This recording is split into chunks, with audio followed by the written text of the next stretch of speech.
Warriors, welcome to another important story. Today is, in fact, a story, my friends, and I can't tell you how much I've been looking forward to telling you this story. Before I get into it, please make sure that you subscribe to the Anxiety Guy YouTube channel and share one of my videos with someone out there who needs it. This story takes us back, about 10, 11 years. To a time where I was about to take a road trip with Robyn from Calgary, Alberta to Kelowna, BC, about 8 hours. This was at the peak of my anxiety disorder.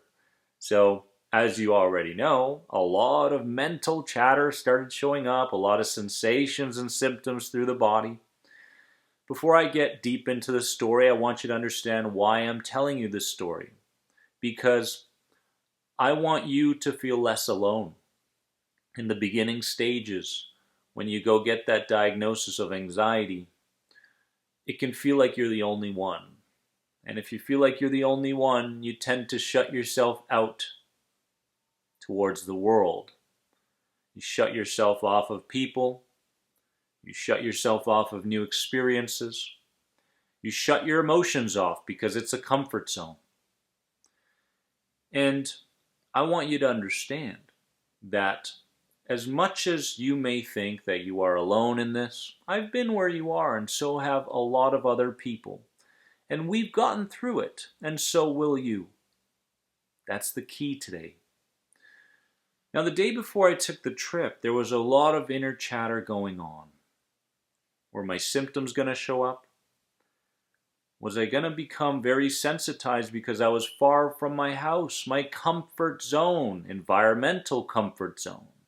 What was Robyn going to think about me? What was her family going to think about me? What was going to happen when I get there?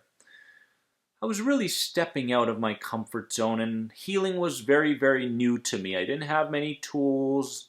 I had a lot of distraction mechanisms and ways to cope, but I didn't know what the heck was going to happen. So that night I slept very little, and in the morning we were ready to take the trip. The car was packed. Robyn was driving because, anxiety disorder. And she was very new to this situation as well, right? And so the idea of, oh my goodness, is she going to stay in a relationship with me if something goes wrong, was there, and I cared for her very deeply, and I wanted her to be there with me through thick and thin. And I'm grateful to say that it has turned out that way. But the morning of, I found myself becoming very, very sensitized. I wasn't very aware of things going on in the outside world. Robyn was telling me all sorts of great advice. I wasn't listening because I was really paying attention to my own sensations, symptoms, and trying to stay under control of my body, stay under control of my mind, stay under control of my emotions. And many times when we tend to grasp for that control, we realize that it gets farther and farther away from us. So as we started driving, I found myself becoming more shaky. I found myself becoming more dizzy. I found myself becoming more internal.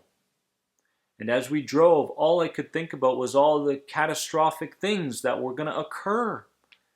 And as she's driving, and I'm in the passenger seat, I realized that we just passed one of the hospitals that I was a regular client in, where I would go for panic attacks and for reassurance seeking and such.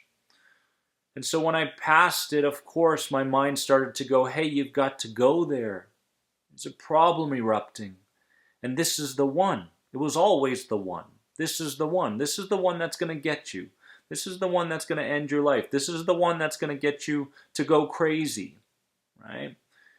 And so there I was, about 5 to 10 minutes further along the road away from the hospital, Robyn being very aware of what I was going through in that moment. And I just couldn't take it. I just couldn't take it anymore. I broke. And when I broke, I told her to stop the car. I went outside and I got on my knees. I don't remember a whole lot, but I do remember things going black and white. I do remember her really panicking and the guilt of putting her through that. And then I do remember asking her to take me to that hospital. And so when she took me to that hospital, I can't tell you how down I felt. I felt so down because I let her down. I let her family down who were waiting for us. I let myself down. And as I was in the hospital, they did what they needed to do. The tests were done, ECGs, blood tests, all those things that were so common in my life back then. And we left. And we went back home. And I found myself not being able to speak to her for some time. Because I didn't know how she was going to perceive what took place. And she was a little bit disappointed because there was a whole plan there. Can you relate? Comment below if you can relate. What arose? What arose? Well, guilt, as I mentioned, blame. I blamed my anxiety. I blamed my inner child. My inner child who was simply trying to keep me protected and keep me safe. More blame towards Robyn for not fully understanding. Of course, that's always the case. More doubt in a future that would be normal, balanced. And I found myself throughout the day and throughout the evening looking back on that situation and going, what could I have done differently? Right? And for the first time, after many, many attacks and many, many uncomfortable scenarios, I found myself learning. For the first time, I found myself learning. I learned that healing shouldn't be taken lightly. I learned that healing isn't this thing that you can just accept into your life and it just happens. I realized that one situation doesn't defy who you are.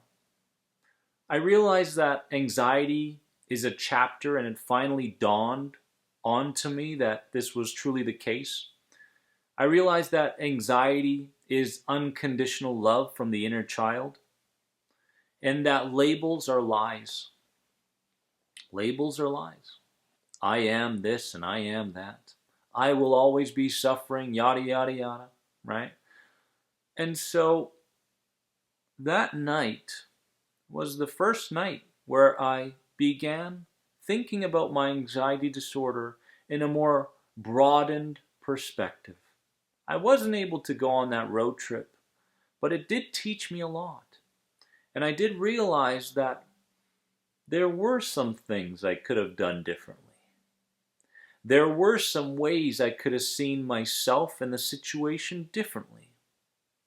I also realized that there was a lot of emotional distress and emotional weight that I carried within my mind and body and that subconscious that I really had to start working towards.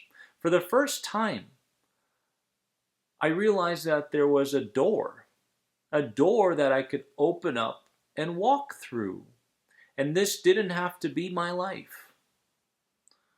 And so, what I want you to understand from this video, my friends, is that if you can relate to the story that I just told you, and there were many other ones, but if you can relate, then you can learn from your own situation as well. And when you begin learning in terms of ways that you thought, ways that you perceived, the behaviors that you went through, the communication that took place with you and other people, if you can just learn, what's going to happen is you're going to give yourself permission, because that's what's missing. Permission to trust in the ever unfolding of life. And isn't that the biggest thing we're dealing with? Trust. We have to trust that things are going to turn out just fine. We have to trust that no matter how difficult something gets, we have the tools to deal with it. We have to trust that our future doesn't have to be the same as our traumatic past. Trust is key. And here's what I want you to truly understand. A warrior doesn't always win the battle. But if they can take the lessons and persevere, they will win the war. I've won that war. Let me tell you something. You can win that war as well. And you are. But give it time.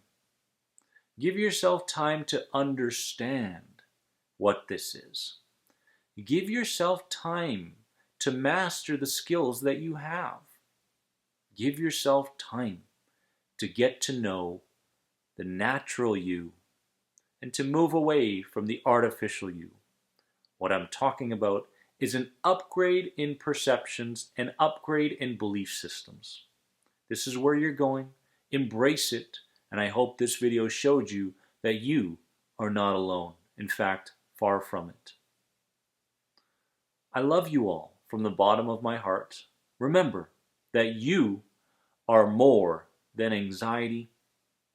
Comment below and tell me the biggest lesson that you gained from this video. Give this video a like if it spoke to you. And if you have any other questions on the Inner Circle program, head on over right here.